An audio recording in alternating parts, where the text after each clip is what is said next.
салому дуруди бепоён тамошобинони азизи телевизиони илм ва табиат. Дар ин рӯзҳои истироҳатӣ бароятон фароғати хушу таби болидаро таманно дорем. Табиат оинаи ҳаёт ва сарчашмаи ҳастии инсоният аст. Ҳар рӯзу ҳар фасл он бо рангу навои тоза моро ба шинохти асрори худ фаро мехонад. барномаи набзи табиат шуморо ба оламе мебарад ки дар он зебоии кӯҳсорон, рудҳои мусаффо, набототу ҳайвонот ва масъулияти инсон дар ҳифзи муҳити зист бозтоб меёбанд. бо мо ҳамроҳ бошед то набзи зиндаи табиатро эҳсос намоем. ҳар неъмате ки табиат бо меҳрубонӣ ба инсон ато кардааст барои саломатӣ ва дарозумрии инсон кӯмак мекунад. меваҳои тару тоза, сабзавоти лазиз, гиёҳҳои шифобахш ва оби мусаффо неъматҳое ҳастанд ки аз домони табиат рӯида ба инсон қувват, тандурустӣ ва умри пурбаракат мебахшанд. ғизои солим кафили сиҳатии ҷомеа мебошад.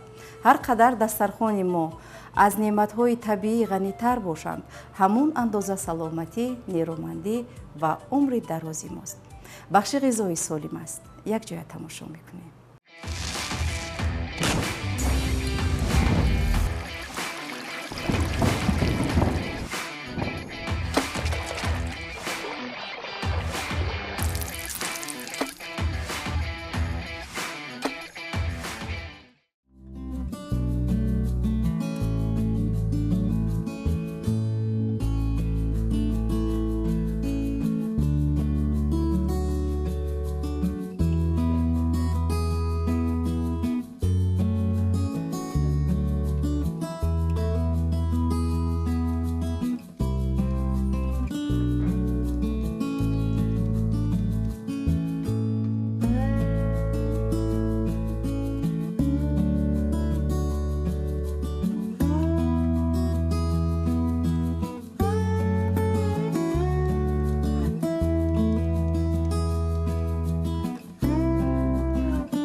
гармоҳои ғайриинтизори рӯзҳои охир танҳо тағйири ҳарорат набуда, балки паёми табиат аст, ки инсонро ба андеша водор мекунад. иқлими сайёра дигаргун мешавад ва ҳар мавҷи он моро ба хушксолӣ, тағйири фасл, бештар ба дарки масъулияти худ дар назди табиату саломатӣ муттаҳид бояд намояд. имрӯз ҳифзи муҳити зист ва сайёра мутаассифона бештар ба хатарҳои офатҳои табиӣ рӯбарӯ мегарданд. дар ин бахш аз гармиҳои ҳафтаи гузашта сюжае дорем, ки бо ҳам мебинем.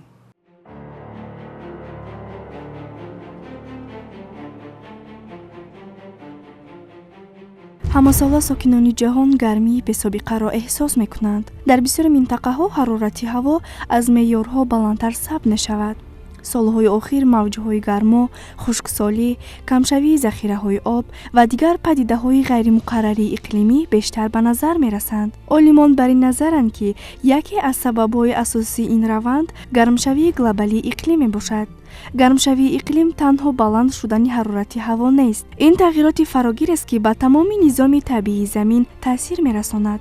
бо зиёд шудани ҳарорати миёнаи сайёра, гардиши атмосфера тағйир ёфта, боришон номунтазам мегардад, хушксолӣ бештар рух медиҳад ва офатҳои табиӣ афзоиш меёбанд. тӯли чанд рӯзи охир дар Тоҷикистон ҳавои ниҳоят гарм ҳукмфармо буда. тибқи пешгӯии мутахассисони обу ҳавошиносӣ, ин вазъият то охири ҳафта идома хоҳад ёфт. баланд шудани ҳарорати ҳаво сокинонро водор кардааст, ки барои ҳифзи саломатии худ чораҳои эҳтиётиро бештар риоя намоянд. табибон ва мутахассисон ҳушдор медиҳанд, ки гармии аз ҳад зиёд метавонад ба саломатии инсон, бахусус кӯдакон, пиронсолон ва шахсони гирифтори бемориҳои музмин ва фишорбаландӣ таъсири ҷиддӣ расонад.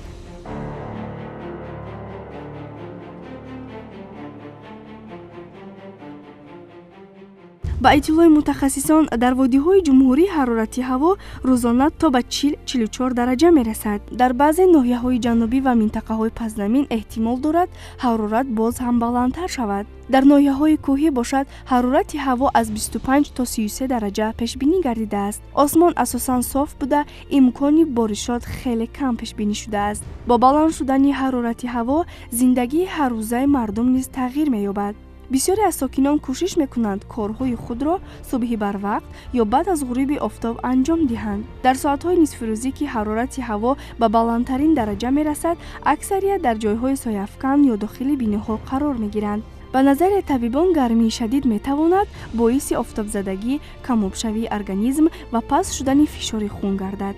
аз ин рӯ шаҳрвандон бояд дар якшабонарӯз бештар аз меъёри муқаррарӣ об нӯшанд, аз нӯшокиҳои спиртӣ ва хеле ширин худдорӣ намоянд ва ҳангоми баромадан ба кӯча аз кӯлоҳи сояфкан, айнаки офтобӣ ва либосҳои сабуку пахтагин истифода баранд. гармии ҳаво ба бахши кишоварзӣ низ таъсири худро мерасонад.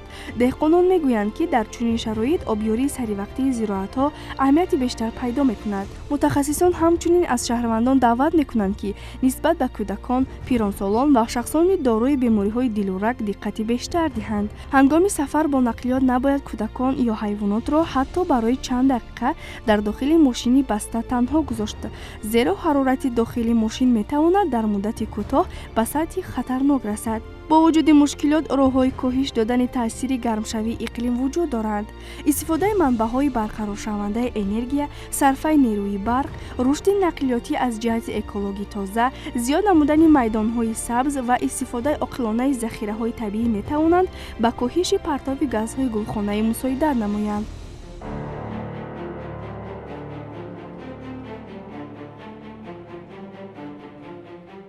дар Тоҷикистон низ барои ҳифзи муҳити зист, истифодаи оқилонаи об ва рушди иқтисоди сабз барномаҳои гуногун амалӣ мегарданд. муҳити зист сарвати умумии мост. ҳар амали хурд, аз сарфаи обу нерӯи барқ то шинондани як дарахт метавонад саҳме дар ҳифзи табиат бошад. гармшавии иқлим мушкили як кишвар нест, балки масъалаи тамоми инсоният аст. ояндаи сайёраи мо аз қарорҳои вобаста аст, ки имрӯз қабул мекунем. агар ҳар яки мо нисбат ба табиат масъулиятшинос бошем, метавонем барои наслҳои оянда муҳити солимтар, захираҳои бештар ва зиндагии устувортарро ҳифз намоем. табиат ҳамеша ба инсон зиндагӣ бахшидааст. имрӯз бошад маҳз инсон вазифадор аст, ки онро ҳифз намояд, зеро ҳифзи иқлим ҳифзи ҳаёт аст.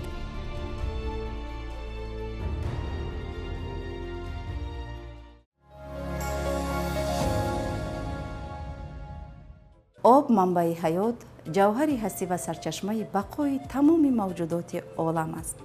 аз қатраи нахустини он зиндагӣ оғоз меёбад, замин сабз мегардад, рудҳо ҷорӣ мешаванд ва табиат нафаси тоза мегирад. ҳар қатраи об паёми зиндагӣ, покӣ ва умедро ба бор меорад. имрӯз ки ҳифзи захираҳои об ба яке аз масъалаҳои муҳими ҷаҳонӣ табдил ёфтааст, арҷ гузоштан ба ин неъмати бебаҳои табиат вазифаи ҳар яки мост. дар барномаи имрӯза аз арзиши об, нақши он дар пойдории экосистема ва масъулияти инсон дар ҳифзи ин сарвати гаронбаҳо сухан хоҳем гуфт. бо мо ҳамроҳ бошед.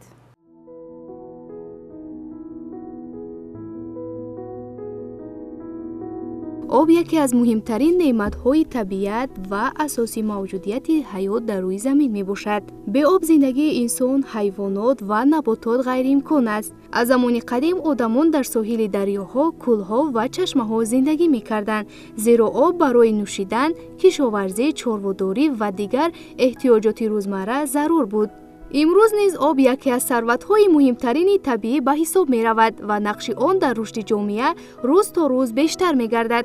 тақрибан 71% сатҳи заминро об ташкил медиҳад, аммо қисми зиёди он шӯр буда, танҳо қисми ками он барои нӯшидан ва истифодаи инсон мувофиқ аст. аз ҳамин сабаб ҳифз ва истифодаи оқилонаи захираҳои об вазифаи муҳими ҳар як давлат ва ҳар як шаҳрванд мебошад.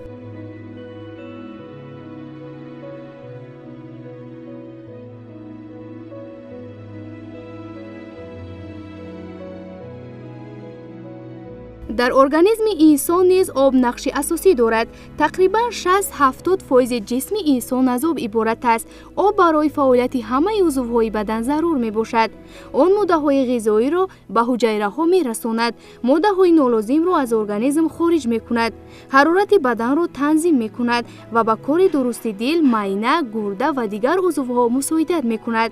агар инсон чанд рӯз беғизо зиндагӣ карда тавонад, беоб танҳо муддати кӯтоҳ зинда мемонад. аз ин рӯ табибон тавсия медиҳанд, ки ҳар як шахс вобаста ба сину сол, вазъи саломатӣ ва иқлим дар як шабона рӯз ба миқдори кофӣ об истеъмол намояд. об барои нигоҳ доштани саломатӣ низ аҳамияти калон дорад. истеъмоли оби тоза ба беҳтар шудани ҳозима, гардиши хун, фаъолияти гурдаҳо ва нигоҳ доштани пӯсти солим мусоидат мекунад. ҳангоми кам шудани об дар организм инсон худро хаста ҳис мекунад, қобилияти фикрронӣ ва фаъолияти ҷисмонӣ коҳиш меёбад. аз ҳамин сабаб истифодаи оби тоза ва безарар яке аз шартҳои асосии зиндагии солим мебошад.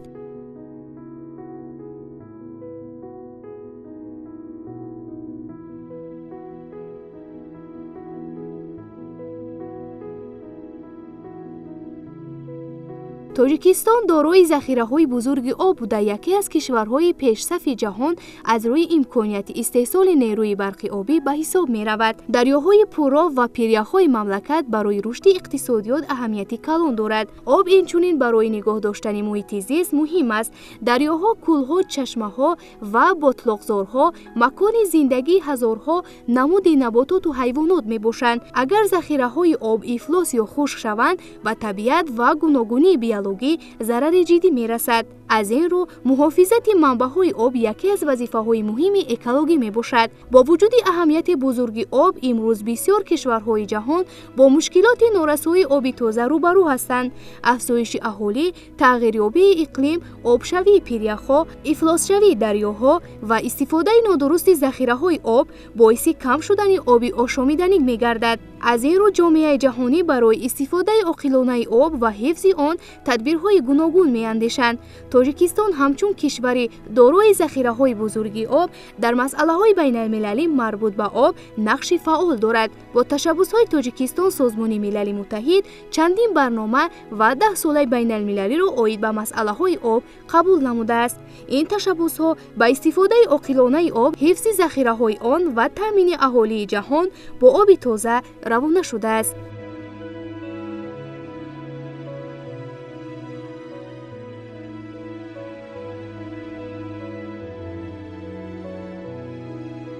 ҳифзи об аз ҳар як инсон масъулият талаб мекунад.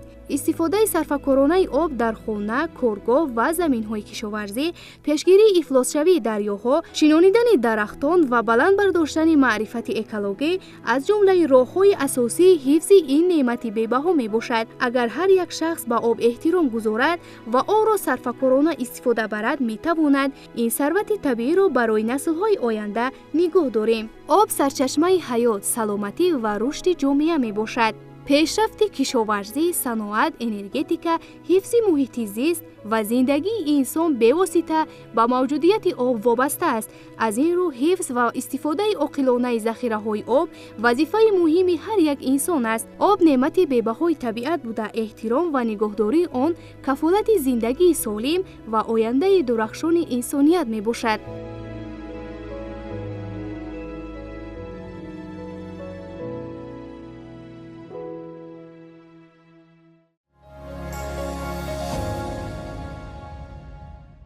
дар хазинаи бебаҳои табиат гиёҳҳое ҳастанд, ки асрҳо боз ҳамсафари инсон дар роҳи нигаҳдории саломатӣ мебошанд. яке аз чунин неъматҳои табиӣ полпала мебошад, ки дар сарзамини Ҳиндустон мерӯяд ва дар фарҳанги тиббии мардумӣ ҳамчун гиёҳи дорои арзиши хос шинохта шудааст. ин гиёҳ дар назари аввал оддӣ ба назар расад ҳам дар худ қувваи табиатро таҷассум мекунад. мардуми маҳаллӣ аз қадим қисматҳои гуногуни онро аз реша то гул барои омода намудани чойи гиёҳӣ истифода мебурданд. омӯзиши чунин гиёҳҳо ба мо имкон медиҳад, ки робитаи амиқи инсонро ба олами наботот дарк намоем ва ба сарватҳои табиӣ бо эҳтиром муносибат кунем.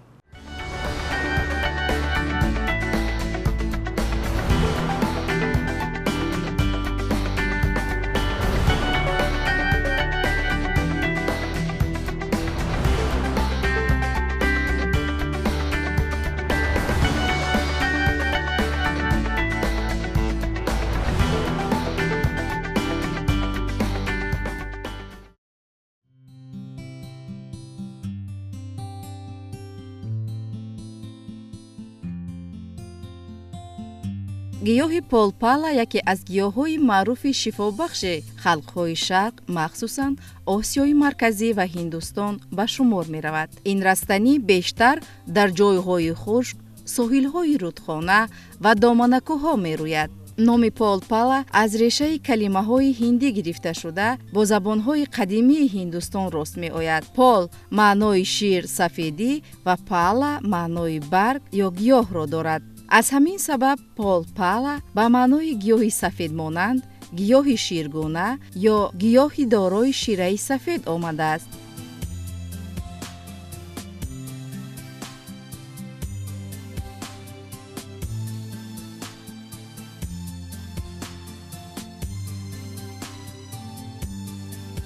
аз нигоҳи илмӣ полпала гиёҳи яксола буда, пояи шохдор, баргҳои сабз ва гулҳои майдаю сафед дорад.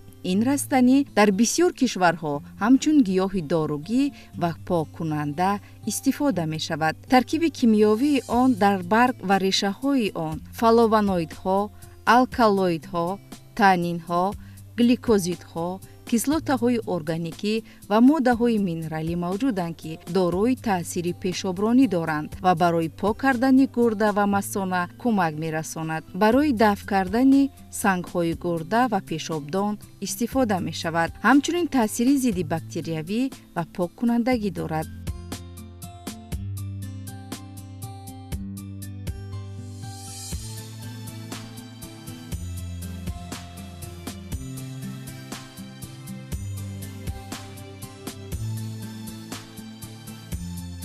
омӯхтани хусусиятҳои илмӣ ва истифодаи дурусти он метавонад ба рушди гиёҳдармонӣ ва ҳифзи саломатии ҷомеа мусоидат намояд. дар кадом ҳолат истифодаи ин гиёҳ зараровар аст? полпала таъсири пешобронӣ дорад, ки метавонад ба мувозинати моъӣ дар бадан таъсир расонад ва барои занони ҳомила хатар ё тағйири фишори хунро ба миён оварад. ҳамчунин маълумоти илмии кофӣ дар бораи таъсири он ба кӯдакони ширмак, вуҷуд надорад. бемориҳои дил ва фишори паст дошта, азбаски гиёҳ пешоброн аст, метавонад боиси коҳиши фишори хун ва аз даст рафтани миқдори зиёди калий ва натрий шавад. дар шахсони гирифтори бемориҳои дил, гипотония ё ритми ғайримуқаррарии дил истифодаи он бояд танҳо бо тавсияи духтур сурат гирад. ва бемориҳои норасоии гурда, полпала бештар барои пешгирӣ ва муолиҷаи сабук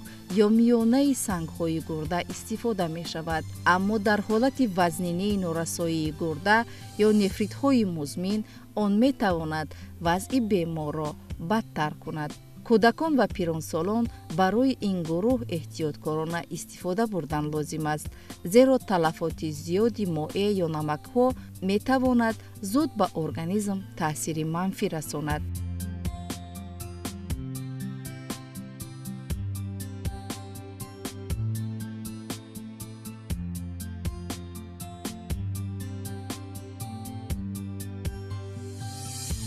ҳассосият ё аллергия. агар баъд аз нӯшидани ҷӯшоба ё чойи полпала нишонаҳо ба мисли хориш, сурхшавӣ, варам ё дарди меъда зоҳир шавад, истифодаи он бояд фавран қатъ гардад. дар ҳама ҳолат ва истифодаи ҳама гуна гиёҳҳо тавсияи духтур ҳатмист.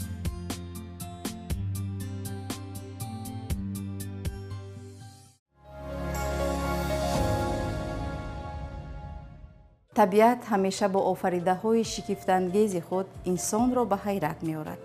дар миёни онҳо бузургтарин кӯли ҷаҳон ки бо паҳнои беканор ва зебоии нотакрораш чун гавҳари нодири табиат ҷилвагар аст, ҷойгоҳи хос дорад.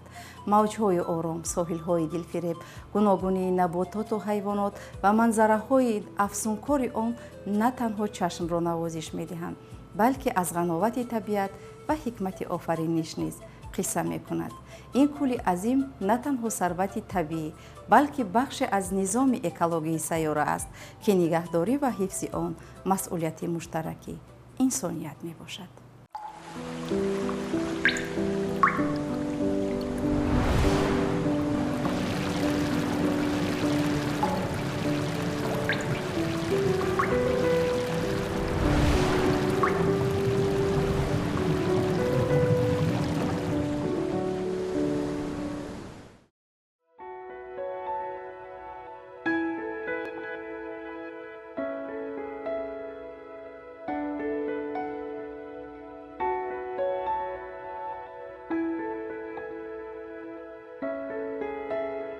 калонтарин кӯли ҷаҳон баҳри Хазар мебошад.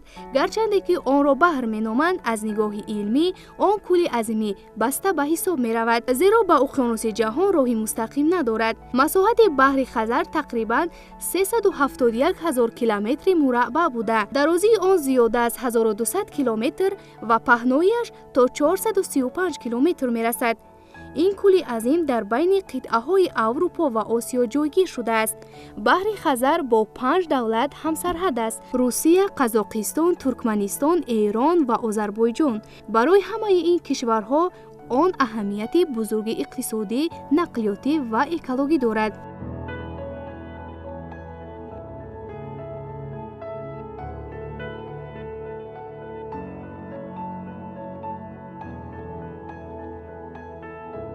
таърихи пайдоиши баҳри Хазар ба миллионҳо сол пеш мерасад.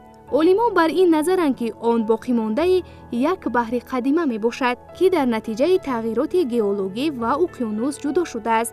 аз ҳамин сабаб оби он нисбат ба кӯлҳои оддӣ каме шӯр аст. аммо шӯрии он аз оби уқёнус камтар мебошад. яке аз хусусиятҳои ҷолиби баҳри Хазар дар он аст ки сатҳи оби он аз сатҳи уқёнуси ҷаҳон тақрибан 28 метр пасттар ҷойгир аст. ин кӯл се қисми асосӣ дорад: қисми шимолӣ, марказӣ ва ҷанубӣ. қисми ҷанубии он аз ҳама амиқ буда, умқи он ба зиёда аз 1000 метр мерасад. ба баҳри Хазар зиёда аз 130 дарё мерезанд. муҳимтарини онҳо дарёи Волга мебошад, ки қисми зиёди оби кӯлро таъмин мекунад. аммо аз ин кӯл ягон дарё берун намебарояд. аз ҳамин сабаб онро кӯли баста меноманд.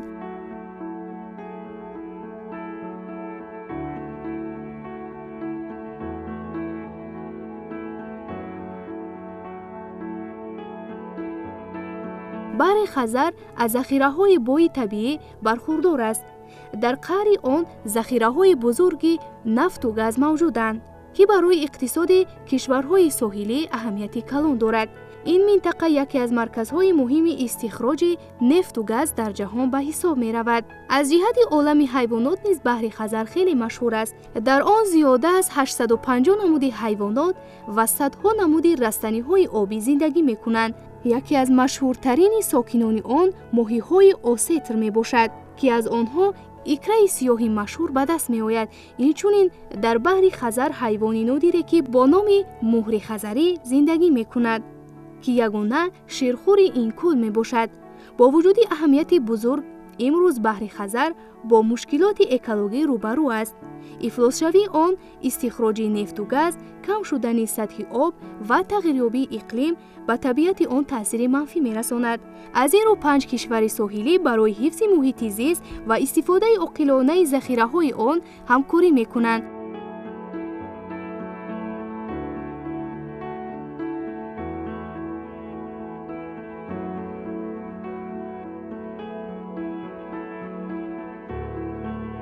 баҳри Хазар на танҳо калонтарин кӯли ҷаҳон, балки яке аз муҳимтарин сарватҳои табиии сайёра мебошад.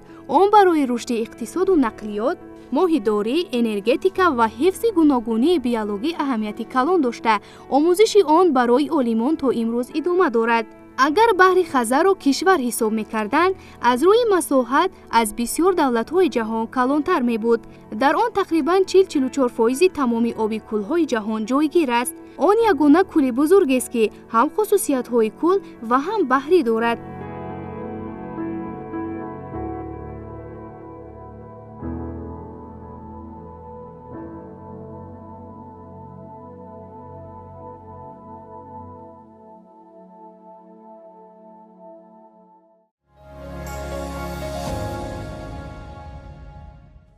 якчанд далелҳои аҷиб дар бахши асрори дарахтон дорем. дарахтон мисли модар меҳрубон мешаванд.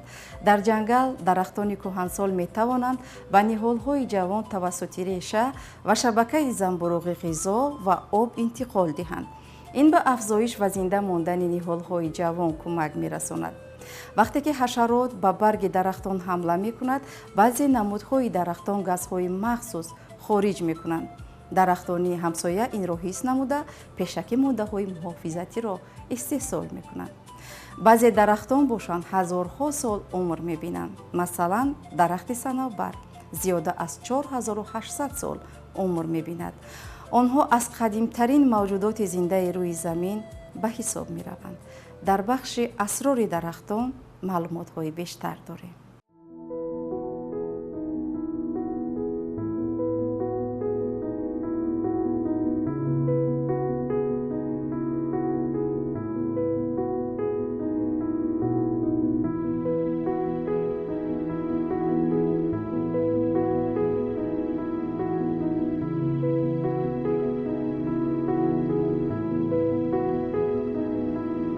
дарахтон аз қадим рамзи ҳаёт, зебоӣ ва устуворӣ ба ҳисоб меравад. онҳо на танҳо муҳити зистро зиннат медиҳанд, балки дорои асрору хусусиятҳое ҳастанд, ки инсонро ба ҳайрат меоранд. дар ин бахш мо шуморо аз зеботарин дарахтони ҷаҳон бо далелҳои ҷолиби онҳо шинос мекунем.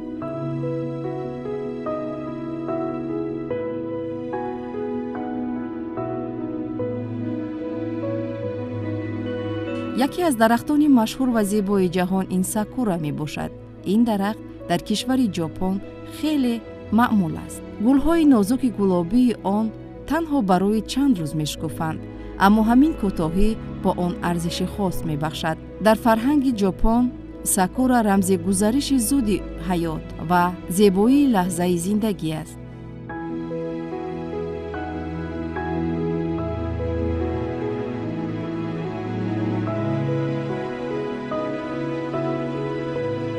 дарахти дигари ҷолиб ин баобаб мебошад, ки асосан дар қитъаи Африқо мерӯяд. ин дарахт шакли ғайриоддӣ дорад. гӯё решааш ба осмон нигарон шудааст. баобаб метавонад ҳазорҳо литр обро дар танаи худ нигоҳ дорад, ки ин ба он имкон медиҳад, ки дар шароити хушксолӣ зинда монад. баъзе одамон онро дарахти ҳаёт меноманд. Дар Мадагаскар навъи нодири баобабро вохӯрдан мумкин аст ки манзараҳои аҷиби табииро ба вуҷуд меорад.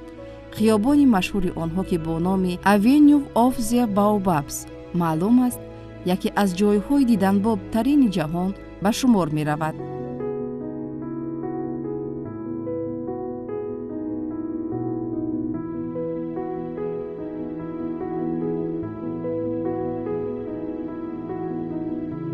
дарахтон на танҳо як қисми табиат, балки як олами пур аз асрор ва зебоӣ мебошанд. омӯзиши онҳо моро водор мекунад ки ба табиат бо эҳтироми бештар назар кунем ва онҳоро ҳифз намоем, зеро ҳар як дарахт як қиссаи нотакрори зиндагии пинҳон дорад. дар тоҷикистон дарахтони гуногуни табиӣ ва боғӣ мавҷуданд ки баъзе аз онҳо хеле маъруф ва барои табиат, иқтисод ва фарҳанги мардум аҳамияти калон доранд. ин дарахтон ҳам дар ҷангалҳо ва ҳам дар боғҳои кишвар парвариш меёбанд.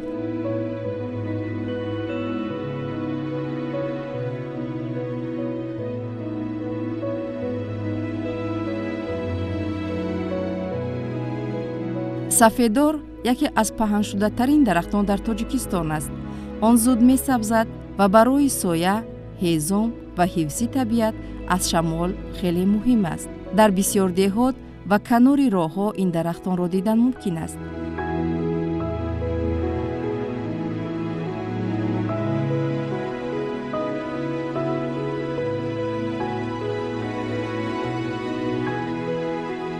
бед бошад дар наздикии дарёҳо ва ҷойҳои сернам мерӯяд. ин дарахт ба хок фоида мерасонад ва эрозияи заминро кам мекунад.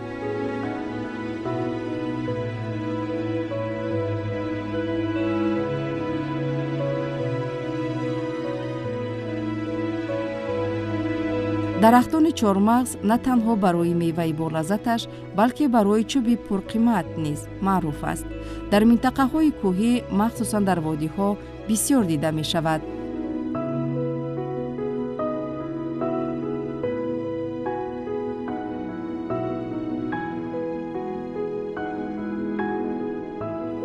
арча бошад, яке аз рамзҳои табиати сабзи кӯҳистони Тоҷикистон аст. он дар баландкӯҳҳо месабзад ва метавонад садсолаҳо зиндагӣ кунад.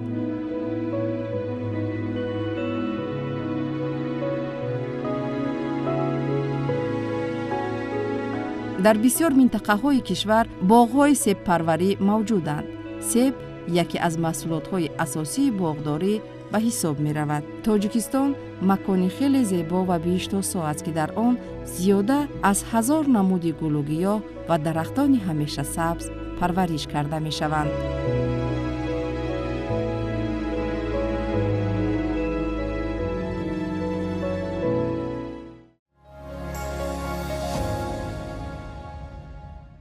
дар табиат ҳар як мавҷудот дорои ҳикмат ва рисолати хоси худ аст.